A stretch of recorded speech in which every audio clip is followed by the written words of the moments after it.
teman-teman, mohon izin Pak Agung saya ambil alih karena kita punya satu lagi topik yang harus di-cover yaitu adalah kuantitatif. Jadi kuantitatif kayaknya agak sedikit lebih membosankan kayak dibandingkan dengan visualisasi kualitatif dengan ya betul kualitatif tadi dengan tampilannya yang grafisnya memang lebih enak dilihat ya. Jadi saya izin masuk kepada kualitatif. Boleh izin kepada tim untuk oke, ya sebetulnya mungkin sikat aja CV saya karena jangan sampai diasumsikan saya moderator yang merangkap sebagai pemateri kok bisa. Oke, sebetulnya karena saya one man show bersama tim di sini, saya pengajar, S1 saya dari Widyatama, S2 saya UI, Master Science in Accounting, S3 saya dari PhD in Business Management. Kemudian saat ini saya final semester untuk Universitas Trisakti untuk hukum, dan saat ini sekarang saya baru entrance untuk PhD of Accountancy di Universitas Teknologi Mara ya. Berbeda dengan Pak Agung yang cukup konsisten terlihat sekali di Universitas Airlangga. Oke, saya mengajar di Universitas Bayangkara Jakarta Raya, di beberapa kampus lainnya. Saya komite audit di Turbodaya Mekanika dan komisaris di Mukti Aji Perkasa. Next. Oke, nah sekarang kita masuk ke, mohon maaf ya, saya izin langsung cepat saja. Kuantitatifnya, materinya boleh? Oke, nah setelah tadi berbicara kualitatif, sekarang kita masuk kepada kuantitatif, teman-teman. Jadi memang kita di sini tidak mengunggulkan salah satu metode antara kualitatif dan kuantitatif. Seharusnya kualitatif dan kuantitatif bisa saling melengkapi, kualitatif dan kuantitatif bisa untuk memperkaya analisis ya. Saya tidak pernah mau bilang bahwa kuantitatif miskin analisis, kualitatif lots of judgment, saya tidak pernah mau bilang, tapi seharusnya ini duduk bersampingan untuk bisa melengkapi analisis tools-nya sehingga kita punya lebih kaya interpretasi ya. Nah, next-nya. Nah, jadi memang kenapa kita bikinkan judul quantitative when and then qualitative why? Karena terkadang mahasiswa menjelang tugas akhir dia menyimpan suatu kegalauan Pak Agung karena mereka memang dikejar dalam waktu 1 semester harus selesai, kemudian mereka tidak familiar dengan metode mana yang harus bisa menyelesaikan mereka dalam waktu kurang lebih 3 bulan ya. Nah, jadi ada yang bilang kualitatif mudah karena cuma ngomong aja. Cemplungin aja semua data, kemudian kita bikin narasi, selesai ya. Padahal harus ada in-depth analysis-nya. Nah, itu yang membuat challenge di kualitatif. Meanwhile, kuantitatif, ya iya kita bisa duduk di dalam satu ruangan, kita nggak usah kemana-mana, tapi juga Anda harus konsisten ya. Jadi, memang teman-teman perlu memahami sekali kapan kita melakukan penelitian kuantitatif dan kualitatif. Intinya, mentor saya selalu bilang bahwa penelitian yang baik adalah penelitian yang selesai ya. Jadi, kalau nggak selesai, memang tidak ada penelitian. Jadi, usahakan selesai penelitian Anda, either Anda mau melakukan dengan kualitatif ataupun dengan kuantitatif ya. Nah, di kuantitatif ini saya coba memperkenalkan atau mungkin teman-teman sudah ada yang pernah mencoba melakukan dengan eViews ya. Jadi eViews ini adalah salah satu metode kuantitatif yang sebetulnya temannya masih banyak ya. Ada SPSS, kemudian banyaklah metode lainnya. Di sini saya memperkenalkan eViews karena saya lebih senang dengan output eViews ya. Nah, oh ya teman-teman sebelum saya lupa, ini sudah live on YouTube. Nanti teman-teman juga kita ada channelnya Independent Training, boleh di follow dan subscribe. Semua materi hari ini nanti akan tayang di channel Independent Training. Ya, jadi jangan khawatir untuk kehilangan informasinya. Nah, mengapa eViews? Pertama nanti kita akan lihat output eViews jauh lebih sederhana daripada SPSS ya, karena teman-teman harus memperhatikan tidak semua angka perlu kita interpretasikan, dan eViews memberikan tampilan yang menurut saya, dalam perspektif saya, eViews memberikan tampilan yang jauh lebih sederhana sehingga kita tidak perlu bertanggung jawab dan tanda kutip pada saat sidang atas angka-angka yang memang tidak kita interpretasikan ya. Nah, dalam pengolahan data sendiri, teman-teman terbagi jadi 3 ya, jenis dan data itu sendiri ada cross section ya, time series dan data panel ya. Yang paling mudah dan yang paling common itu adalah cross section ya. Cross section dia memiliki banyak observasi tapi dalam satu waktu ya. Kalau time series dia sedikit observasi tapi time series-nya banyak, artinya runut waktunya dia banyak sekali, misalkan 8 tahun untuk satu observasi, dan data panel adalah combine dari cross section dan time series ya. Nah, yang teman-teman perhatikan, yang saya notice teman-teman kalau membuat tugas akhir itu biasa bermain di cross section ya. Time series fungsinya apa? Kurang lebih dia saya lebih menerapkan time series untuk data kebijakan. Jadi katakanlah kebijakan pemerintah di tahun X, bagaimana dampaknya terhadap, karena kebijakan itu dia akan implemented dan akan berdampak kurang lebih 3-5 tahun ke depan ya. Nah, itu nanti kita akan lihat di time series ya, karena time series harus bermain jadi data teman-teman harus lengkap dia. Kalau cross section dia 1 tahun perusahaan saja ya, walaupun nanti kenapa mesti jadi pertanyaan lagi, kenapa kok 3 tahun tapi jadi time series gitu kan. Nah, yang berikutnya adalah data panel ya. Data panel ini combining dari cross section dan time series ya. Data panel kalau bisa datanya lengkap teman-teman, jadi tidak boleh ada data 1 tahun yang bolong ya. Ada yang bolong itu ada 1 tahun yang hilang ya. Nah itu fungsi dari data panel. Saya yakin teman-teman mostly banyak di cross section ya. Nah, oke. Untuk nanti akan saya coba peragakan teknis input data ya, kemudian kita meregresi ya, kemudian nanti akan ada asumsi klasik ya. Asumsi klasiknya ada 4 teman-teman ya, seperti standar, normalitas, multikolonialitas, heteroskedastisitas, dan autokorelasi ya. Ada treatment asumsi klasik, final output kita akan lihat nanti hasilnya bagaimana, dan interpretasi ya. Next. Oke, nah di dalam permasalahan asumsi klasik ya, karena gini teman-teman, saya sering bilang bahwa meregresi itu hal yang mudah, cuma akan ada permasalahan asumsi klasik. Jadi asumsi klasik itu sebetulnya bagaimana kita mendeteksi adanya penyakit di dalam data, karena kan berbeda dengan data interview ya, berbeda dengan data interview yang sifatnya adalah kita mentranskripsi. Data keuangan ini dia memiliki karakter yang misalkan saya ambilkan contoh return on asset dan return on investment, return on equity ya. Data ini secara software dia tidak mengetahui bahwa ROI berbeda dengan ROA. ROA berbeda dengan return on equity ya. Secara software dia tidak mengetahui. Yang tahu bedanya itu adalah kita. Nah, kita tidak bisa menyalahkan software, apalagi SPSS yang tidak didesain untuk katakanlah untuk data spesifik keuangan. Kita tidak bisa menyalahkan SPSS ataupun software untuk tahu ini beda. Nah, yang tahu perbedaan adalah kita. Nah, pada saat angka ini dia saling berdiri bersampingan karena Anda input di Excel, dia akan menciptakan suatu pattern sendiri, meng-create similarity of data ya. Nah, similarity of data ini yang akhirnya menjadi dalam tanda kutip seperti penyakit data ya. Nah, itu yang menyebabkan meregresi hal yang mudah, akan tetapi asumsi klasik itu menjadi jauh lebih challenge mengerjakannya ya. Nah, ada beberapa yang pertama adalah normalitas ya, nanti indikatornya adalah dari Jarque-Bera probability ya. Kalau di SPSS teman-teman kenal dengan Kolmogorov-Smirnov ya, itu nanti sama probability-nya harus di atas alpha 0,05. Kemudian nanti kalau bermasalah kita akan winsorizing ya. Kita akan menggunting datanya ya.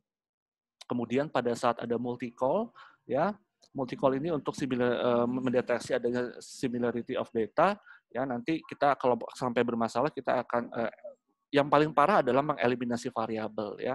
Kemudian kita bisa mentransfer salah satu data into logaritma natural ataupun logaritma pangkat 10 yang nanti sudah saya notit di sini, kalau sudah mau diinterpretasikan jangan lupa di-antilogkan atau di-antilonkan pada saat interpretasi.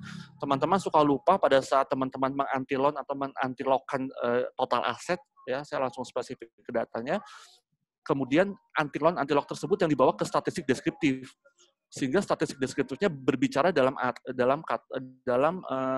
transformasi data antilon. Nah, itu pada saat sidang akan dipertanyakan karena datanya menjadi meaningless ya. Jadi jangan lupa diantilon atau diantilogkan untuk dikembalikan kepada nominal total aset yang dalam rupiah. Ya. Kemudian berikutnya ada autokorelasi ya, metodenya sama dengan Durbin-Watson. Yang terakhir heterokedastisitas ya. Nah, Heterogeneisitas di sini saya menggunakan white text ya. Jadi teman-teman sebetulnya saya mempunyai buku panduan dua yang saya pakai dari Gujarati, itu standar ekonometrik ya, Gujarati, dan satu lagi saya menggunakan dari Prof Nahrawi yang bukunya warna hijau. Nanti boleh saya share tampilannya. Prof Nahrawi dari UI itu masih ada di toko buku sampai sekarang ya. Nah itu ada teknik untuk e-views yang saya pikir cukup mudah karena satu lagi ada buku e-views dari Pak Wing dari UGM ya, itu juga bisa dipakai, itu cukup praktis ya. Baik teman-teman, slide-nya sudah ya? Oke ya. Nah kita mulai coba saja ya. Nah memang saya setuju dengan Pak Agung, sebaiknya kita menggunakan software yang ori ya di dalam hal ini ya. Nah karena ori, akhirnya saya menggunakan yang student light saja, teman-teman. Ya, tapi betul saya setuju teman-teman kalau submit di internasional harus aware dengan masalah hak cipta dan royalti ya. Jadi kita menghargai hasil produk dan royalti dari seseorang yang tidak kita. Jadi ini versi student light-nya teman-teman. Memang versi student di mana-mana ataupun versi trial itu akan ada memiliki limitasi ya. Tapi nanti bisa dikembangkan lebih lanjut. Nah, kita akan memulai dengan import data, ya import data. Ya. Nah di sini ada kita mulai dengan new work file, ya. Nah di sini kita lihat work file structure type-nya teman-teman ya. Ada unstructured, dated, dan balance panel ya. Jadi teman-teman di sini perhatikan kalau misalkan teman-teman menggunakan data cross section, nah ini penting. Karena gini, terkadang ada teman-teman yang diminta oleh dosen pembimbingnya untuk membuat data panel ya. Data panel tuh saya tuh gini loh, saya lebih memilih mazhab bahwa penelitian itu harus selesai ya. Penelitian itu tidak ada yang sempurna ya. Masalah kesempurnaan nanti kita tinggal taruh di keterbatasan penelitian dan pengembangan penelitian selanjutnya. Tapi penelitian itu sama harus selesai ya. Nah, data panel itu tidak dibuat untuk karena gini, jangan sampai Anda membuat data panel tapi tidak bisa menginterpretasikan. Karena data panel itu adalah perpaduan dari data yang lengkap secara tahun, ya, data yang lengkap secara tahun dan dia memiliki interpretasi yang jauh lebih kaya sebetulnya, ya. Nah, untuk yang pertama ini kita menggunakan unstructured atau undated ya. Unstructured atau undated ini untuk data cross section, data yang paling mudah ya, data yang paling mudah. Nah, di sini saya punya observasi 200 ya. 200. Kenapa 200? Saya senang bermain dengan data besar ya. Tadi sepakat dengan Pak Agung juga kalau data yang kecil mungkin kalau cuma 20 ya dibikin di Excel saja selesai gitu ya. Karena data besar ini dia akan mengeliminir ketidaknormalan data teman-teman ya. Jadi saya sering, tapi memang trade off teman-teman ya. Teman-teman kadang bagi para pejuang tugas akhir, Pak saya ingin cepat selesai sehingga saya ingin main di data sedikit saja. Data sedikit ya betul cepat selesai teman-teman, tapi nanti pada saat Anda sudah effort untuk running data, ketemu masalah, salah satu komen dari penguji ataupun pembimbing pasti bilang tolong tambah datanya. Nah, sehingga Anda harus mundur lagi gitu loh, ya. Nah, jadi kalau saya lebih prefer punya tabungan banyak, observasi tambahkan, nanti kita tinggal main di buang sampel, ya, walaupun juga jangan sampai dibuang sampel ya. Nah, jadi kalau misalkan data besar itu jauh lebih menguntungkan sebetulnya untuk mengeliminir ketidaknormalan data ya. Unstructured and dated, observasinya kita masukkan jumlah sampel kita ada 200 ya. Nah, ini adalah work file yang akan kita pakai ya. Nah, sebetulnya teman-teman di versi full-nya untuk pengolahan data kita tinggal sama seperti di SPS kita tinggal copy paste ya. Tapi karena ini versi student light ada beberapa yang di restricted ya, sehingga kita nggak ada salahnya juga teman-teman memiliki data yang memang data Excel yang kita import ya. Jadi saya menggunakan file import ya, import from file. Mohon maaf. Nah, saya sudah siapkan dataran 200 di sini ya. Nah, teman-teman, dataran 200 ini itu adalah hindari Excel-nya ada informasi yang tidak relevan. Jadi kalau teman-teman nanti bisa saya submit Excel-nya, teman-teman usahakan kalau membuat Excel, baik itu kuesioner ataupun data mentah, data keuangan, sebelah kiri itu variable dependent. Ya. Saya mungkin tidak menjelaskan lagi itu apa itu variable dependent dan dependent. Sebelah kiri itu variable dependent, dilanjutkan dengan variable independent. Ya. Karena nanti seperti menulis model penelitian pun dia akan dimulai dengan variable dependent, supaya nggak mix up nanti Anda ya. Nah, ini sebelah kirinya adalah Foldis. Foldis itu pengungkapan sukarela sebagai variable dependent yang dipengaruhi oleh accrual quality, mohon maaf sedikit teknis bahasanya, kualitas laba kurang lebih, ukuran perusahaan dan return on asset ya. Kemudian saya klik finish ya. Yang paling ujung nanti saya jelaskan untuk apa. Finish ya. Link imported series and alpha object to external source yes ya. Nah, di sini teman-teman data sudah terpindahkan ke work file kita ya. Nah, jadi dari sini sudah ada variable dependent, variable independent masuk di sini ya. Nah, sekarang kita mulai masuk untuk running datanya ya. Nah, kita mulai dengan menunya Quick Estimate Equation ya. Nah, Quick Estimate Equation di sini adalah penulisan model ya, teman-teman. Sekaligus saya mohon maaf ya kalau saya agak menjelaskan masalah model ya. Karena model itu teman-teman sering dipertanyakan model penelitiannya seperti apa ya. Jadi model penelitian itu dia bukan gambar ya. Model penelitian itu bukan gambar ya. Model itu di dalam di dalam menggunakan di dalam menggunakan dia biasa menggunakan entah beta ataupun error beta ataupun alpha ya. Nah, model itu ada di bab 3 penelitian.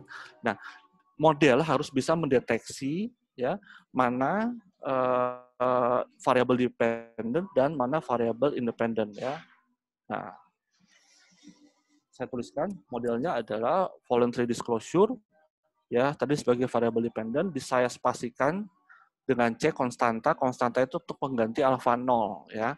Nah, agak spesifik memang, tapi ini kalau teman-teman yang lagi nyusun tugas akhir pasti sudah membuat model voluntary disclosure spasi C spasi masuk variabel independentnya, accrual quality spasi size spasi return on asset ya. Nah, ini adalah model yang teman-teman tuliskan kalau di bab 3 mungkin ingat voluntary disclosure sama dengan alpha 0 tambah alpha 1 aki tambah alpha 2 size tambah alpha 3 ROA ditambah error ya. Nah, ini adalah model yang teman-teman juga tuliskan untuk di specification untuk estimate equation. Ya, sampai di sini kita akan melakukan regresi data ya. Nah, setelah teman-teman tinggal oke ya. Nah, kalau teman-teman perhatikan ini adalah teknik meregresi dan sudah selesai sampai di sini ya. Cuma kalau kita sampaikan tadi di slide saya bahwa sebetulnya kita tidak bisa memanfaatkan hasil regresi ini ya. Karena hasil regresi ini masih ada penyakit datanya ya. Sehingga kita harus melakukan beberapa treatment ya. Nah, yang pertama adalah kita melakukan treatment normalitas data dulu ya. Nah, di sini ya. Jadi teman-teman untuk normalitas data dari eViews teman-teman bisa menggunakan view ya, residual diagnostic dan histogram normality test ya. Hati-hati pada saat teman-teman menggunakan menu view, teman-teman jangan menggunakan menu view yang ada di atas ya. Kita bekerja dari work file kita yang sebelah sini ya, yang equation ini ya. Ini adalah area kita kerja untuk normalitas ya.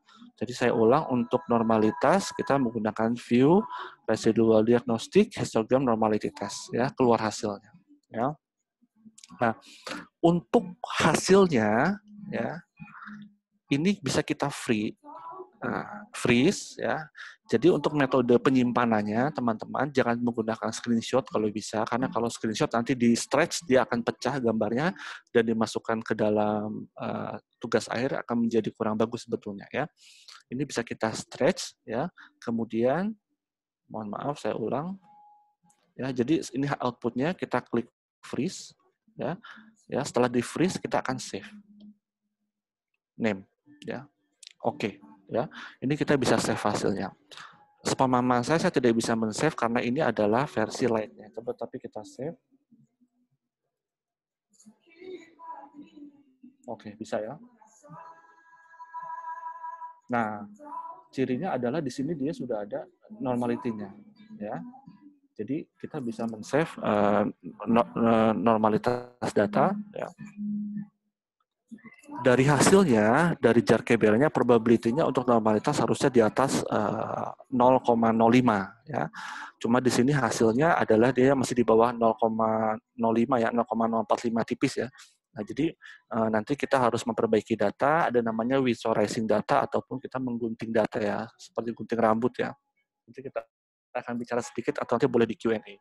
Nah, teman-teman ada yang panik kadang-kadang, Pak ini saya nggak bisa kembali ke outputnya Pak, gimana hilang Pak? Oke, view kembali ke estimation output ya, sudah kembali ke hasil ya.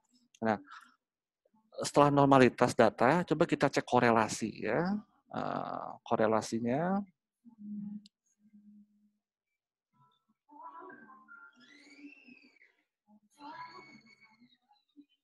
nah, correlation ya. Correlation di sini, menurut buku Prof. Nahrawi, korelasi yang tinggi antara variabel independen adalah apabila ditemukan dengan korelasi 80% atau 0,8 antar variabel X. Ya. Sehingga di sini saya hanya akan memasukkan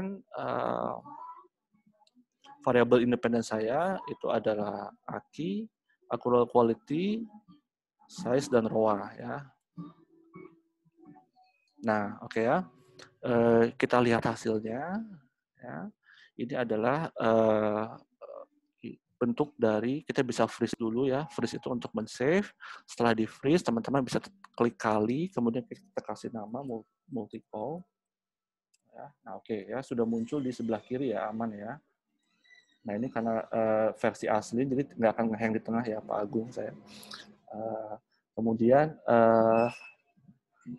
ini adalah bentuknya dia karena dia mirroring, ya, jadi diagonalnya adalah dia dihadapkan dengan dirinya sendiri sehingga dia satu, AKI di hadapan dan AKI, jadi memang korelasinya satu karena dia dihadapkan dengan variabelnya sendiri ya.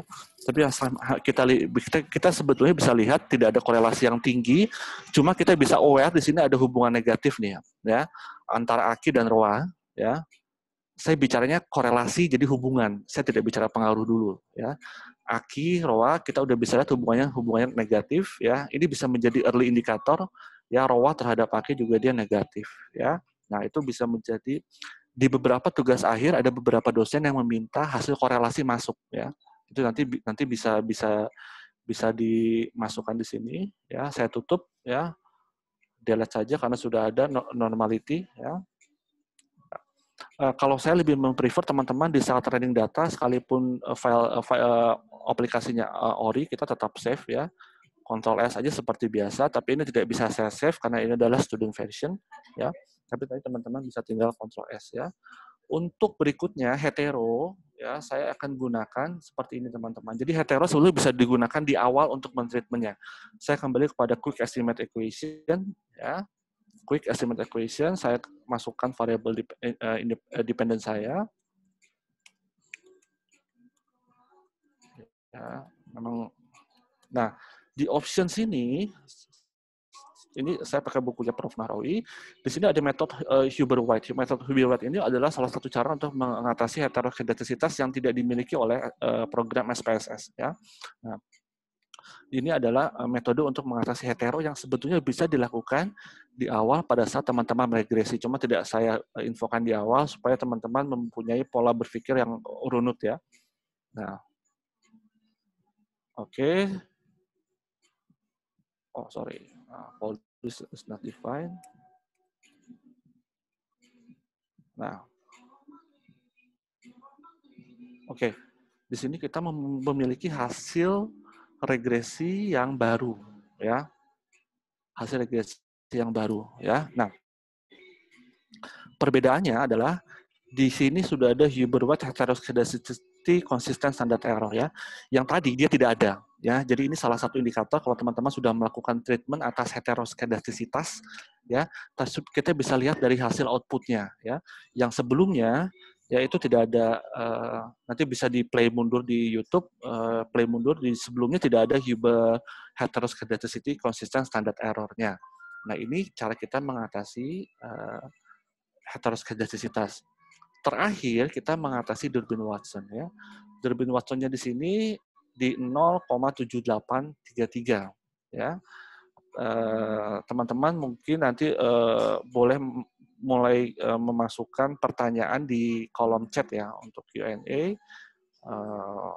karena mungkin kita akan lanjut setelah ini ke sesi tanya jawab baik itu pun dengan NVivo ataupun dengan eViews ya. Nah, Durbin-Watson di sini teman-teman ya, saya sebetulnya agak kurang sreg kalau menggunakan Durbin-Watson yang sudah ada angka exact. Kalau di internet biasanya suka dipatok dia di bawah 2, di atas 2.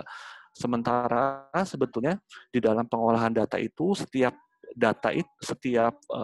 sampel itu memiliki standar Durbin-Watson yang berbeda-beda. Ini yang kadang suka dijustifikasi kalau mencari referensi di internet ya. Sehingga untuk menghitung Durbin-Watson, saya tetap menggunakan standar. Mohon maaf, saya pindah screen share dulu.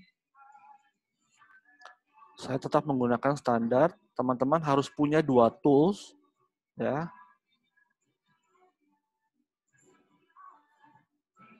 Teman-teman harus punya 2 tools untuk Durbin-Watson ya, baik SPSS maupun eViews. Teman-teman harus punya apa yang namanya tabel Durbin-Watson ya. Tabel DW ini adalah cara untuk membaca apakah data kita terkena autokorelasi atau tidak. Nah, ini yang saya sampaikan. Cara membaca tabel Durbin-Watson adalah K itu adalah variabel independen kita ya. Dalam konteks ini penelitian saya punya 3 variabel independen ya.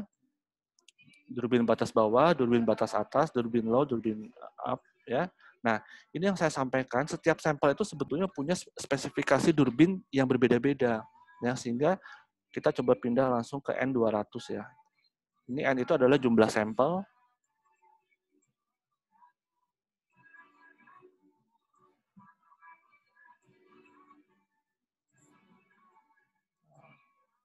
Nah, di sini ya. Di 1,7382, 1,7990 ya. Ya. Nah, setelah kita lihat bahwa ini adalah standar yang seharusnya, kita masukkan ke dalam. Nah, teman-teman juga harus punya satu tools lagi, namanya adalah gambar uji DW-nya. Sebentar.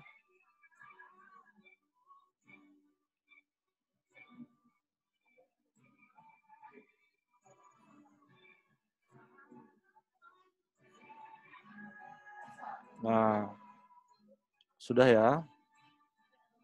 Nah, teman-teman harus punya gambar uji DW ini ya.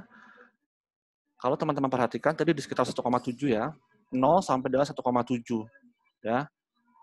Hasil kita tadi di output adalah 0,7. Jadi sebetulnya kita terkena autokorelasi positif, yang mana itu tidak kita inginkan. Yang kita inginkan itu ada di sebelah 0 sampai dengan DL sampai dengan DU. Ini 4 min DU ya, 4 min DL. Pak, dari mana DL dan DU-nya? Tadi sudah ada di tabel tadi ya, di tabel tadi ya 1,7 sampai dengan 1,7 sekian ya. Nah, itu nanti kita transformasikan angkanya ke dalam tabel uji DW. Dalam case saya, data kita terkena autokorelasi positif, sehingga seharusnya angkanya lebih tinggi daripada 0,7. Minimal kita melakukan usaha untuk memperbaiki data. Ya, dia harapannya ada di tidak dapat disimpulkan atau di tidak ada autokorelasi. Ya, oke, saya stop share. Ya, saya kembali lagi ke eView saya.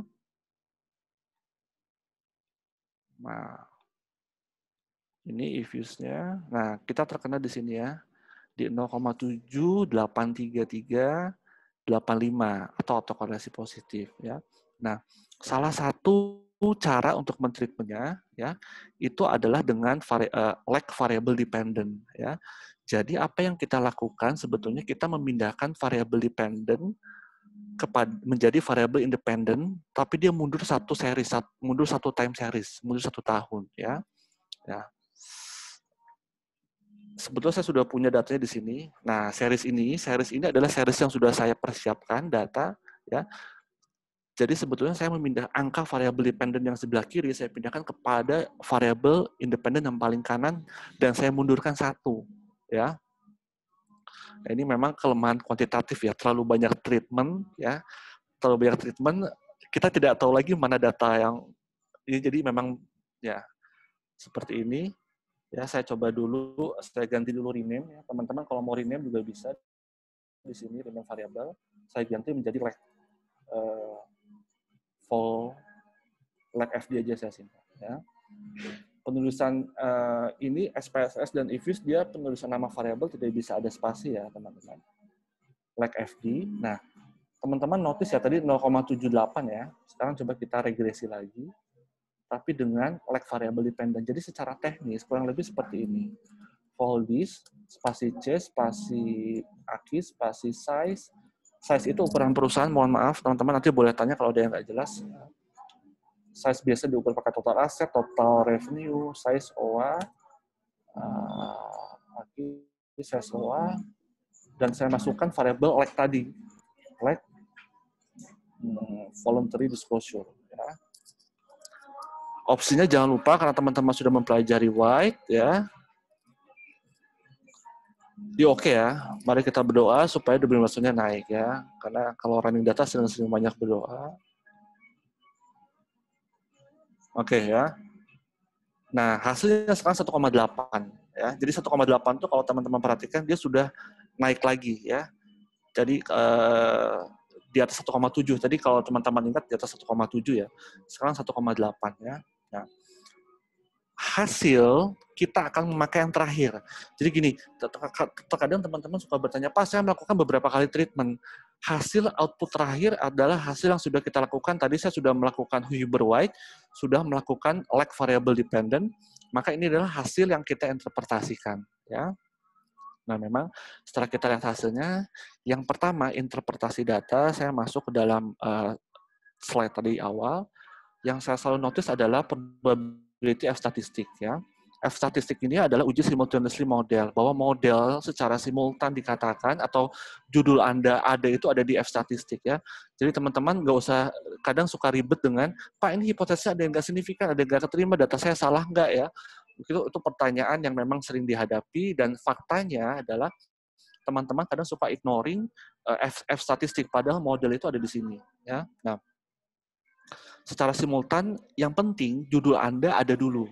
Judul itu ada di F statistik ya. Nah, ini yang penting artinya interpretasinya secara simultan, accrual quality, ukuran perusahaan, return on asset berpengaruh terhadap pengungkapan sukarela atau voluntary disclosure ya.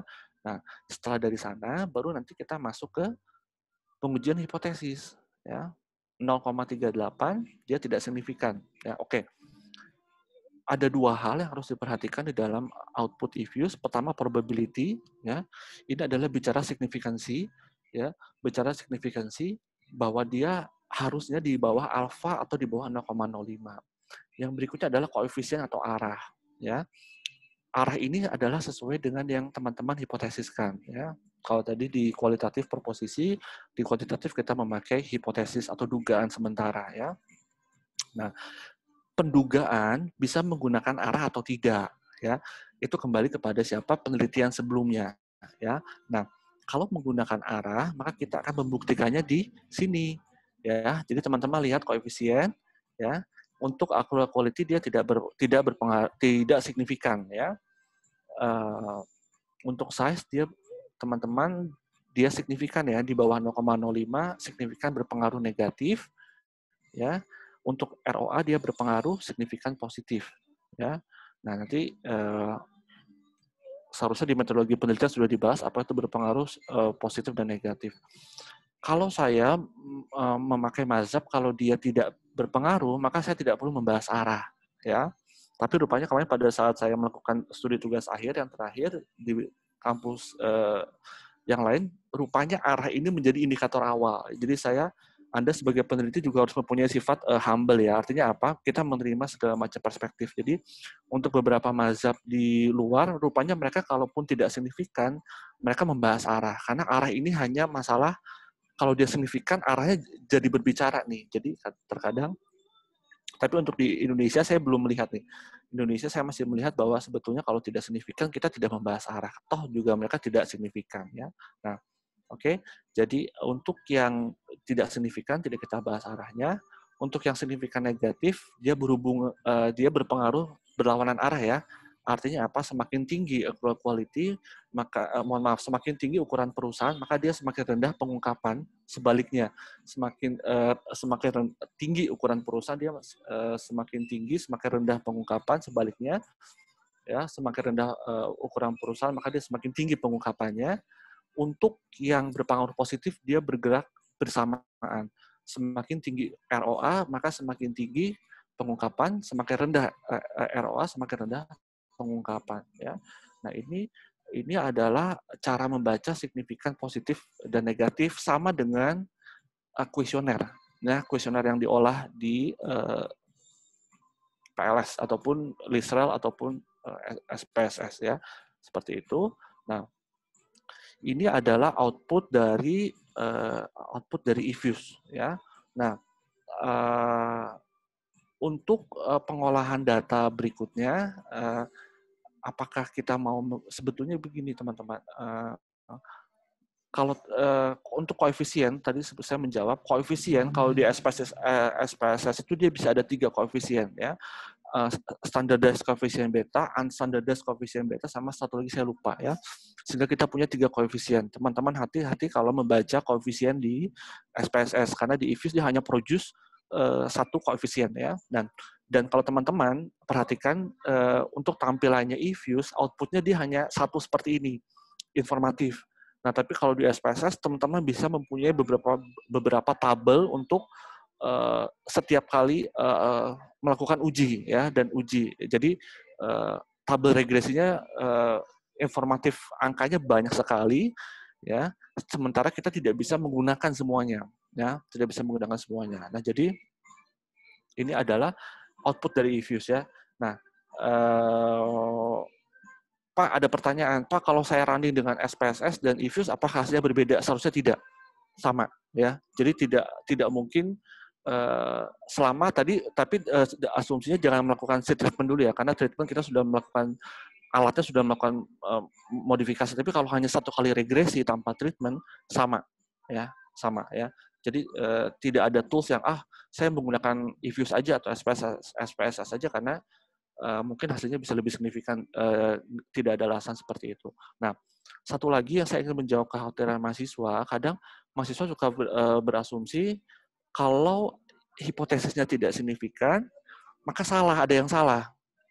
Mohon maaf, pengujian hipotesisnya tidak signifikan, maka ada yang salah dengan data saya. Tidak ada. Jadi saya selalu menganut mazhab bahwa saya tidak suka mensignifikankan pengaruh gitu loh. Karena apa? Baik itu kuesioner juga ya, ini adalah nature of data ya. Sebetulnya dengan kita melakukan treatment asumsi klasik saja itu sudah cukup banyak memodifikasi data ya.